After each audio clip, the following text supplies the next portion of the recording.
বডির মধ্যে এগুলো হচ্ছে ইন্দ্রিয়, এটা হচ্ছে আমি, আত্মা, বোঝা গেল? মায়াপুরের মায়ার টানে পড়ে আজ আমি চলে এসেছি মায়াপুরে, তাই আজকে আমি ভিডিও করব সম্পূর্ণ মায়াপুর জুড়ে। শ্রীধাম মায়াপুর, মায়ার টানে প্রত্যেক বছরই বেশ কয়েকবার ছুটে আসতে হয় এই মায়াপুরে। তাই আজ 2025 সালে আবারও একবার চলে এসেছি মায়ায় ভরা মায়াপুরে। আর আজকে আপনাদের সন্ধান দেব এখানে থাকার জন্য সস্তার কিছু হোটেলের, আর তার সাথে পরখ করে দেখব গদা ভবনের প্রসাদের কোয়ালিটি এবং কখন কিভাবে প্রসাদের টিকিট কাটতে হবে, সেই সমস্ত বিষয় নিয়েই থাকছে আজকের ভিডিও।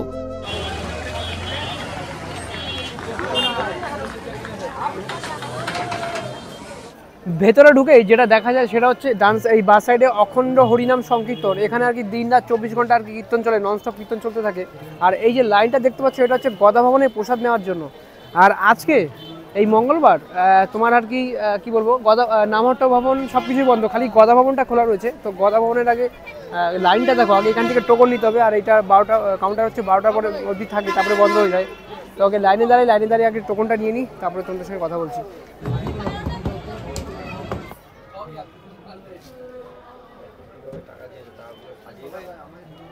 আর এই সাইডে হচ্ছে শিল প্রভুপাদের পুষ্প সমাধি মন্দির। তো আমরা এখন এই মন্দিরের আর কি ভেতরে যাবো না, আর কি বাইরে থেকে তোমাদের একটু দেখাবো।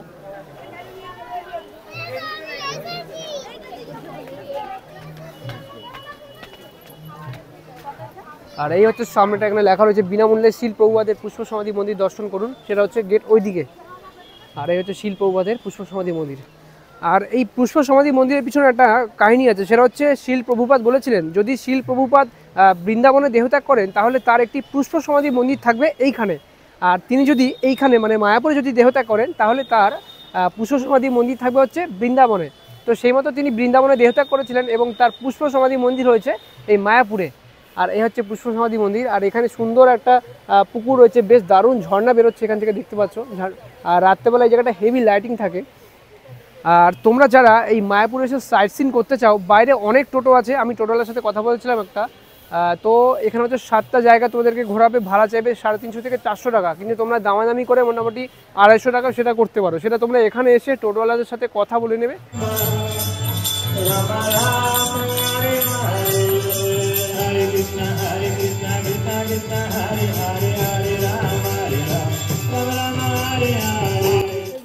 ভেতরে ঢুকে এই মন্দিরের একদম পাশে এখানে দেখো ফ্রেশ ফুটি জুস পাওয়া যাচ্ছে, অনেক কিছু পাওয়া যাচ্ছে এখানে, নানা রকম ফলের আর কি রস পাওয়া যায়। তোমাদের চার্টটা একটু দেখাই। এখানে ফলের জুস খেতে হলে তোমাকে আগে আর কি কুপন করতে হবে 10 টাকা করে আর কি, যে যেটা খাবে আর কি। যেমন এখানে লেমন জুস 10 টাকা, আমরা 3টে লেমন জুস নিয়ে নিলাম 10 টাকা করে। এ হচ্ছে কুপন। আচ্ছা, কুপনটা কোথায় দেবো?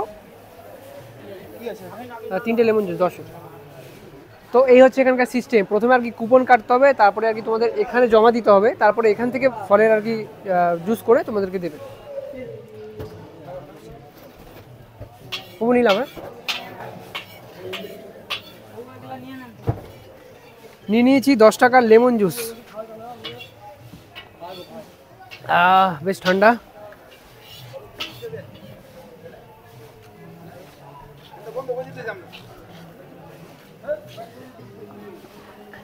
$10 হিসাবে বেশ দারুণ দারুণ খেতে। সামনে দেখতে পাচ্ছ মায়াপুরে মেন যে বড় মন্দির তৈরি হচ্ছে সেই মন্দিরটা। আর এখানে লেখা রয়েছে TOVP, মানে হচ্ছে টেম্পল অফ বৈদিক প্ল্যানেটোরিয়াম। আর এটা হচ্ছে তার অফিস। আর এই পাশে বর্তমানে হচ্ছে মেন মন্দির, যেটা আর কি পদ্মভবন। আর এই পদ্মভবন খোলা থাকে হচ্ছে সকাল 12:30 1টা পর্যন্ত, তারপরে বন্ধ করে দিয়ে আবার বিকেল 4টার সময় খোলে। আর এই হচ্ছে সামনে পদ্মভবন। আর ঢুকতে হবে হচ্ছে ওই সাইড থেকে।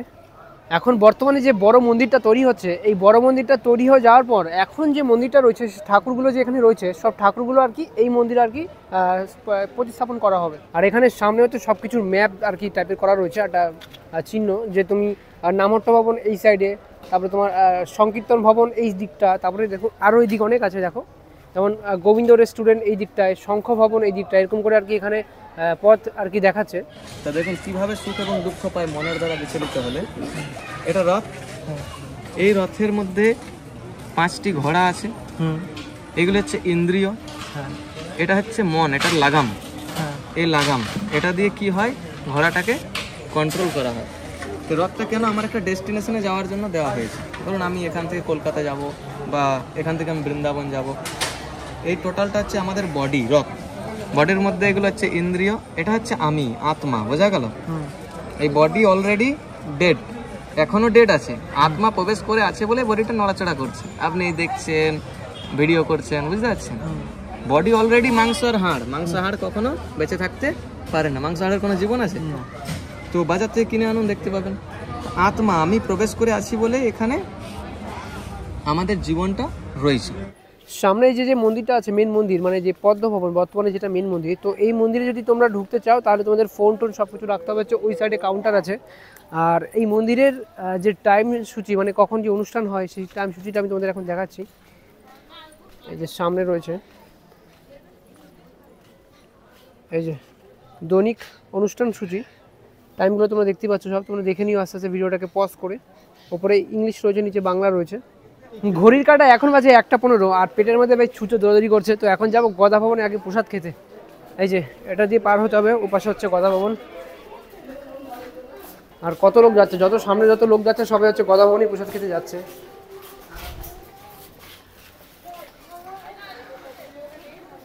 এ হচ্ছে গদা ভবন, আর গদা ভবনের লাইনটা পড়েছে ওই দিকটায়।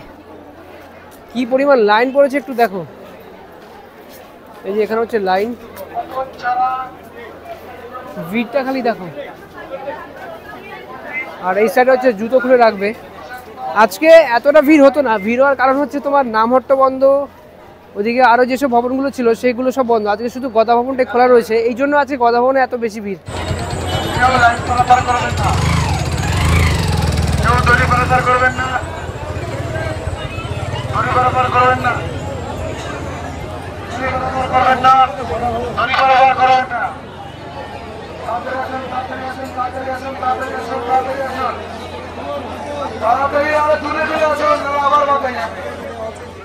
দেখো লাইনটা খালি দেখো।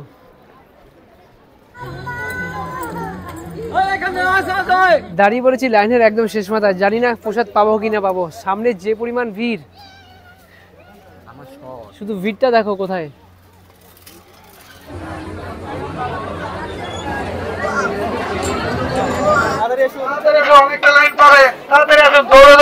প্রায় 30 মিনিট লাইনে দাঁড়ানোর পর এইবার আসলাম গদা ভবনে খেতে। টাকা দিয়ে যদি এতক্ষণ লাইনে দাঁড়াতে হয় খুব খারাপ লাগে। তো যাই হোক, প্রচুর ভিড় আছে গদা ভবনে, এবার ভেতরে যাই। আর কি রোদ্দুর, কাঠ ফাটা গরম, কাঠ ফাটা। এই সামনে সবাই ঢুকছে গদা ভবনে। এই যে প্রসাদ এখানে বুফে পদ্ধতিতেও আর কি পরিবেশন করা হয়। 6 বছরের ঊর্ধ্বে আর কি কুপন লাগবে।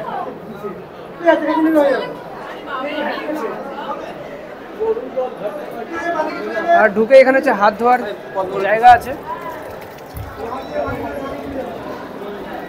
চলো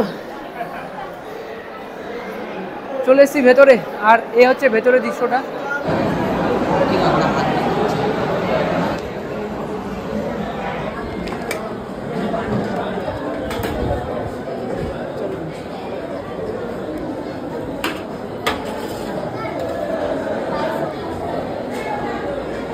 তো এই হচ্ছে আমাদের 70 টাকার থালা। তার মধ্যে ছিল ভাত, এখানে হচ্ছে ডাল, এখানে হচ্ছে পনিরের তরকারি, আর এখানে রয়েছে হচ্ছে তোমার এটা সবজি আলু ঠালু দিয়ে। এদিকে একটা রুটি দিয়েছে, আর দিয়েছে 1 বাটি পায়েস।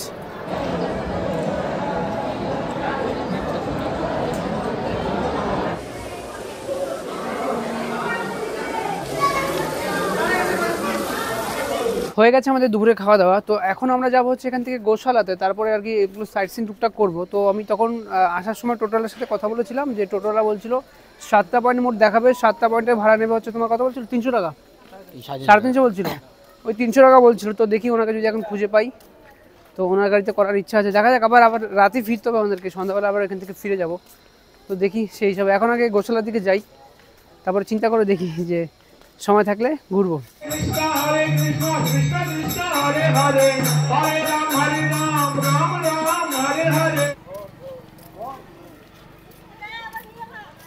দুপুরবেলা খাওয়া দাওয়ার পরে এখন আমরা চলে এসেছি গোশালায়। আর এই সামনে হচ্ছে গোশালা। মেন মন্দির থেকে গোশালা এখানে আসতে মোটামুটি ওই হেঁটে তোমার 5 থেকে 6 মিনিট মতো লাগবে। আর টোটো আছে, এছাড়া গরু গাড়িতেও আছে, গরু গাড়িতেও আসতে পারে। গরু গাড়িতে মানে 30 টাকা করে নেয়, টোটো 10 টাকা করে নেয়। তোমরা এখান থেকে একটুখানি হেঁটেই আসতে পারবে, খুব একটা বেশি দূর না। আর এখানে দেখো অনেক টোটো আছে, এই টোটো করে আবার লোকে যারা এসছে তারা আর কি রিটার্ন যাবে। চলে এসেছি গোশালার সামনে, এ হচ্ছে গোশালা। তো চলো এখন ভেতরের দিকে যাওয়া যাক। চলে এসেছি গোশালার ভেতরে, আর এখন আমাদের এই সিঁড়ি দিয়ে আর কি ওপরে যেতে হবে।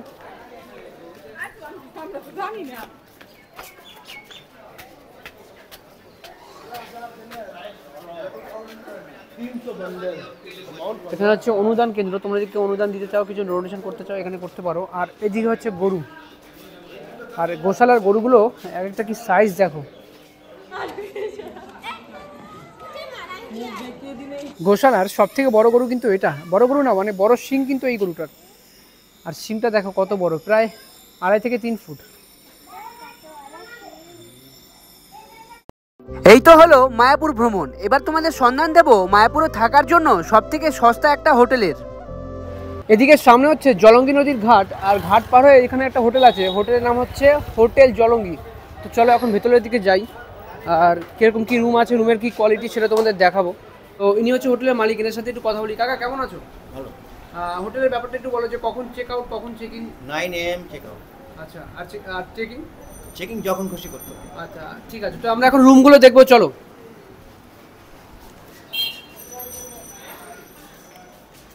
এটা হচ্ছে নিচের ফ্লোরে, এটা হচ্ছে রুমটা দেখতে পাচ্ছ। রুমের সাথে হচ্ছে অ্যাটাচ বাথরুম নেই। এই একটা। আচ্ছা বাথরুম আছে অ্যাটাচ? আচ্ছা আচ্ছা, রুমের সাথে অ্যাটাচ বাথরুমও আছে, এই যে বাথরুম দেখতে পাচ্ছ। কোমোডও আছে এখানে, বেশ সুন্দর, শাওয়ার টাওয়ার সবই আছে, জলের ব্যবস্থা বেশ ভালোই। বাথরুমটা বেশ বড় সড়ো এবং পরিষ্কারও, আর রুমটা বেশ বড়। এখানে যা খাট সাইজ আছে মোটামুটি 3 জন তো আরামসে হয়ে যাবে। আর এদিকে চার্জার পিন সবই পাবে, এখানে একটা ডাস্টবিনও পাবে, একটা টেবিলও পাবে। তো এই রুমের ভাড়াটা আর কি বলো, কত করে এই রুমটা? 650। এই রুমটা হচ্ছে 650 টাকা করে, তাই তো? ঠিক আছে। তো এইমাত্র যে রুমটা তোমাদের দেখালাম, এই রুমের ভাড়া হচ্ছে 650 টাকা করে। মোটামুটি তিনজন তোমরা থাকতে পারবে খাটে, আর তোমরা যদি অ্যাডজাস্ট করতে চাও যে 4 জন থাকবে, সেটাও থাকতে পারো। তো চলো এখন ওপরের দিকে যাই, ওপরে অনেক রুম আছে কাকাদের, সেগুলো তোমাদের দেখাই। চলে এসেছি হোটেলের দোতলা বা ফার্স্ট ফ্লোর, যেটা তোমরা বলতে পারো। তো এই ওপরে বেশ অনেক কটা রুম আছে, তো চলো এখন রুমগুলো তোমাদের একটু দেখাই। আর এই রুমটা বেশ অনেক, মানে এই হোটেলে আর কি অনেক সস্তায় রুম পাওয়া যায়, সেটাই আমি আজকে তোমাদের দেখাবো। কাকা লাইট একটু জ্বালিয়ে দাও। তো এই হচ্ছে রুম নাম্বার হচ্ছে 9। আর রুমটা দেখতে পাচ্ছ বেশ বড় সড়ো, এখানে দেখাচ্ছে 3টে বালিশ, কিন্তু এখানে 4 জন তো আরামসে শুতে পারবে। আর এই হচ্ছে রুমের কন্ডিশন, বেশ ফ্যান আছে বড় সড়ো একটা, এদিকে চার্জার পিনও আছে, এদিকে একটা টেবিল আছে, ডাস্টবিন আছে। আর এখানে তোমরা ব্যাগ ঠ্যাগ অনেক কিছু রাখতে পারবে এখানে। আর এখানে একটা আয়না দেওয়া, আর এদিকে অ্যাটাচ বাথরুম। এই হোটেলে কিন্তু প্রত্যেকটা রুমের সাথে অ্যাটাচ বাথরুম, আর বাথরুমগুলো বেশ বড় সড়ো। আমি লাইট জ্বালালাম না, তোমরা দেখতে পাচ্ছ ওখানে ওয়েস্টার্ন কোমোড রয়েছে, এদিকে শাওয়ার রয়েছে। তো কাকা এই রুমের প্রাইসটা একটু বলো। 850 টাকা করে। আর যদি কেউ চায় যে রুমে 4 জন 5 জন থাকতে পারবে, সেই কোনো সমস্যা নেই তো? 4 জন 3 জনের বেড 4 জন এলাও করবে। আচ্ছা, 3 জনের বেড 4 জন এলাও করবে, ঠিক আছে। এবার যাচ্ছি 3rd ফ্লোর বা 3 তলা, তোমরা যা বলো। আর এখানে লাইট থাকে, লাইটগুলো তো সব একটু বন্ধ, তাই একটু অন্ধকার অন্ধকার লাগছে তোমাদের। আর 3rd ফ্লোরও বেশ অনেক কটা রুম আছে, এদিকেও রুম আছে, এদিকেও রুম আছে। গিজার ফিজার সব আছে। এটা গিজার আছে, আচ্ছা এসিও রয়েছে, এটা দেখতে পাচ্ছ। খাটের একরকম রেট, গিজার নিলে একরকম রেট। আচ্ছা হ্যাঁ ঠিক আছে। তো এই যে খাটটা বেশ দেখতে পাচ্ছ বেশ বড় সড়ো, আর রুমটা দেখতে পাচ্ছ কত সুন্দর। এদিকে এসি রয়েছে, নন এসি নিলে একরকম রেট। এদিকে টিভিও রয়েছে, একটা বড় সড়ো আয়না রয়েছে এখানে। আর এদিকে তোমার চার্জার পিন তো রয়েছেই, বেশ ভালো। আর তোমার বাথরুমও রয়েছে অ্যাটাচ, দেখো বাথরুমটা বেশ বড় সড়ো, অনেকটাই বড়, একটু বড় না, বেশ অনেকটাই বড় সড়ো। আর এখানে দেখতে পাচ্ছ গিজারও রয়েছে এখানে, বেশ ভালোই সুবিধা, বেশ বাথরুমটা অনেক বড় সড়ো। তো কাকা এই রুমটার প্রাইসটা বলো। নন এসিতে 1050, গিজার দিয়ে 1250, আচ্ছা, এসিতে 1650। আচ্ছা এসি চলবে, সব কিছু চলবে, মোটামুটি 1650 টাকা করে, তাই তো? ওই 4 জন মতো থাকতে পারবে এখানে। আসবেন, অফ সিজনে আসবেন, ডিসকাউন্ট পাবেন, অনেক ফ্যাসিলিটি পাবেন। না আসলে তো বুঝতে পারবেন না। আচ্ছা হোটেলের নামটা একবার বলো। Hotel Jalangi, hotel Jalangi, Phulerghat, Mayapur. তো এই ছিল আজকের মায়াপুরের ভিডিও। কেমন লাগলো ভিডিওটা সেটা কমেন্ট করে জানিও। আর তোমরা যারা চ্যানেলে নতুন আছো, প্লিজ চ্যানেলটাকে সাবস্ক্রাইব করে রাখো, তোমাদের জন্য এত খাটাখাটি করি আর কি, ভিডিও করি। তো যাই হোক, আজকের ভিডিও এখানে শেষ করছি। সবাই খুব ভালো থাকো, সুস্থ থাকো, দেখা হচ্ছে অন্য কোনো ভিডিওতে।